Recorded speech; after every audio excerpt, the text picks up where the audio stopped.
محراب و منبر سیریز اکتساب سیرت النبی صلی اللہ علیہ وسلم، مصنف محمود فاروقی، مرتب مشہود فاروقی۔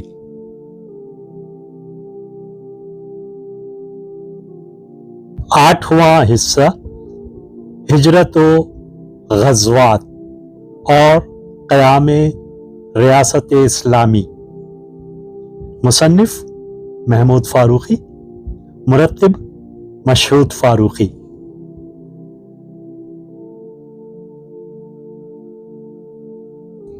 چھٹا باب تجارتی شاہراہ جو قریش کی شہرگ تھی۔ وہ محسوس کر رہے تھے کہ مسلمان مکہ کے حلق پر بیٹھے ہوئے ہیں۔ تحریر محمود فاروقی، آواز و پیشکش مشہود فاروقی۔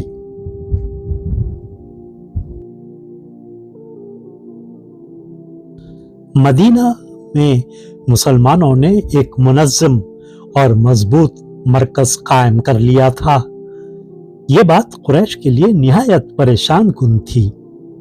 وہ اچھی طرح جانتے تھے کہ ایک زبردست شخصیت جو غیر معمولی صلاحیتوں کی حامل ہے، مسلمانوں کی قیادت و رہنمائی کر رہی ہے۔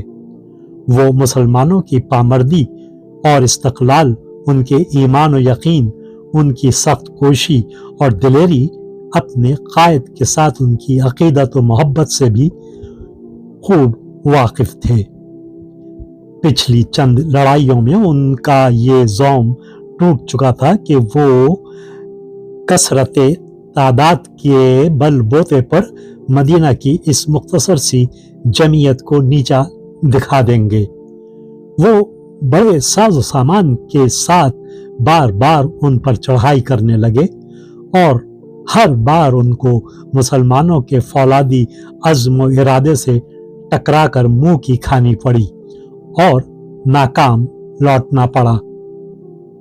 سب سے زیادہ فکر ان کو اس تجارتی شاہراہ کی تھی جو یمن کی بندرگاہوں سے نکل کر بحر احمر کے کنارے کنارے ہوتے ہوئے ایکا کی بندرگاہ اور شام کے تجارتی مرکزوں تک جاتی تھی۔ یہ شاہراہ مکہ کی معیشت کے لیے شہرک کا حکم رکھتی تھی اور قریش کی خوشحالی کی ضامن تھی۔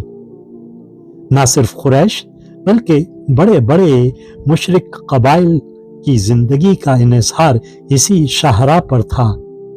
صرف اہل مکہ کی تجارت جو اس شاہراہ کے بل پر چل رہی تھی 2.5 لاکھ اشرفی سالانہ تک پہنچتی تھی۔ طائف کی تجارت اس کے علاوہ تھی۔ مدینہ کا محل وقوع ایسا تھا کہ مسلمان جس وقت چاہتے بڑی آسانی سے اس شہرک کو کاٹ دیتے اور قریش کے پورے نظام تجارت کو معطل کر کے رکھ دیتے۔ قریش کو یوں محسوس ہوتا تھا جیسے مسلمان قریش کے حلق پر بیٹھے ہوئے ہیں۔ اس لیے انہوں نے پورا زور لگایا کہ مدینہ سے مسلمانوں کو نکال باہر کریں۔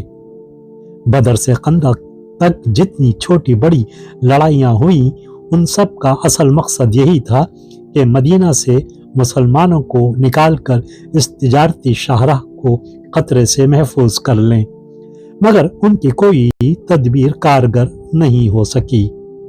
رسول اللہ صلی اللہ علیہ وسلم کی قیادت و رہنمائی میں مدینے میں مسلمانوں کی مرکزیت زیادہ سے زیادہ مضبوط ہوتی چلی گئی۔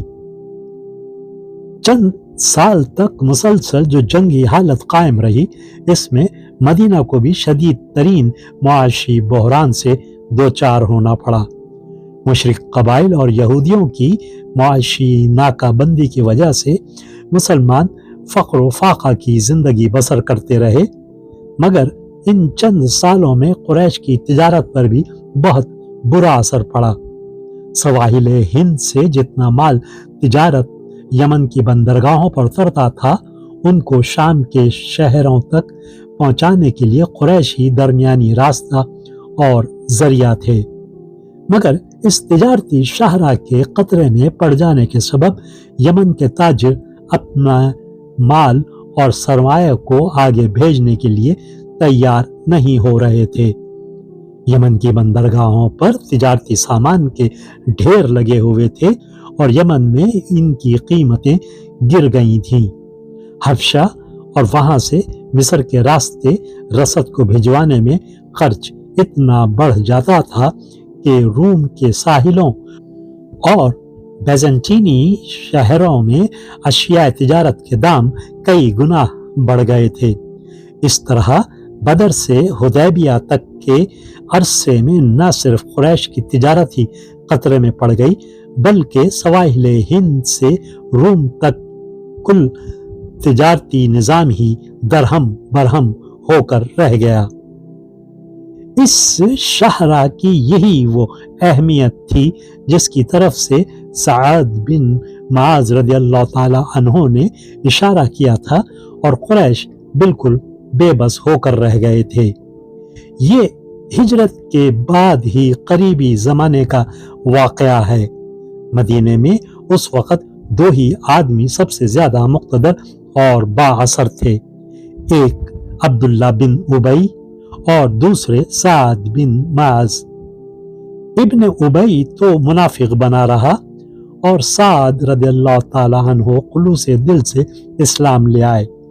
جب نبی کریم صلی اللہ علیہ وسلم اور مکہ کے مہاجر مسلمان مدینہ میں رہ بس گئے تو قریش نے ابن ابی کو خط لکھا کہ تم لوگوں نے ہمارے آدمی کو اپنے ہاں پناہ دی ہے، ہم خدا کی قسم کھاتے ہیں کہ یا تو تم خود اس سے لڑو یا اسے نکال دو، ورنہ ہم سب تم پر حملہ آور ہوں گے اور تمہارے مردوں کو قتل اور عورتوں کو لونڈیاں بنا لیں گے۔ ابن ابی نے اس خط کے مضمون کو بڑی شہرت دی اور لوگوں کو ڈرانے لگا کہ قریش اور تمام قبائل ان مسلمانوں کی وجہ سے ہمارے دشمن ہو رہے ہیں، مگر حضور اکرم کی حکمت و تدبر اور سعد بن معاذ کے اثر و رسوخ کی وجہ سے اس کی شرانگیزی کا بر وقت سدباب ہو گیا۔ اس واقعے کے بعد جب رئیس مدینہ سعد بن معاذ عمرہ کے لیے مکہ گئے تو وہاں عین حرم کے دروازے پر ابو جہل نے ان کو ٹوک کر کہا، تم تو ہمارے دین کے مرتدوں کو پناہ دو اور ان کی امداد و اعانت کا دم بھرو اور ہم تمہیں اطمینان سے مکہ میں طواف کرنے دیں۔ اگر تم امیہ بن خلف کے مہمان نہ ہوتے تو زندہ یہاں سے نہ جا سکتے تھے۔ سعد رضی اللہ تعالیٰ عنہ نے اس وقت جو جواب دیا اسے سن کر ابو جہل لاجواب ہو گیا اور خاموشی سے ان کی راہ چھوڑ دی۔ سعد بن معاذ نے اس کی دھمکی کے جواب میں کہا تھا، بخدا اگر تم نے مجھے اس چیز سے روکا تو میں تمہیں اس چیز سے روک دوں گا جو تمہارے لیے اس سے زیادہ شدید تر ہے، یعنی مدینہ پر سے تمہاری رہ گزر۔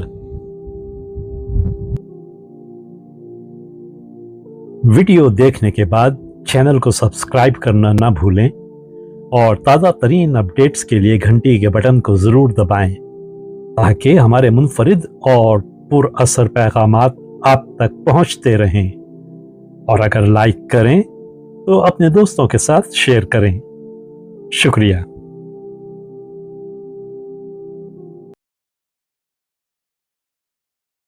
کرن کرن اجالا